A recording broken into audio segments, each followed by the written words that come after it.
پیغمبر علیه الصلاۃ والسلام فرمایي روزدار نه الله رب العزت ډیر زیات خوشاليږي.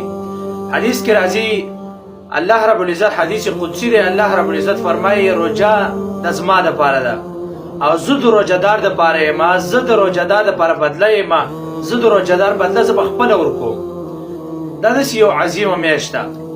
په بل حدیث کې راځي پیغمبر علیه الصلاۃ والسلام فرمایي الله رب العزت د تمام اسمان فرشتو ته وایي کله چې دا روزدار دعا کوي د الله رب العزت نو تاسو زما تسبیح ما بیانوي، تاسو د دوی په دعا باندې امین وایي.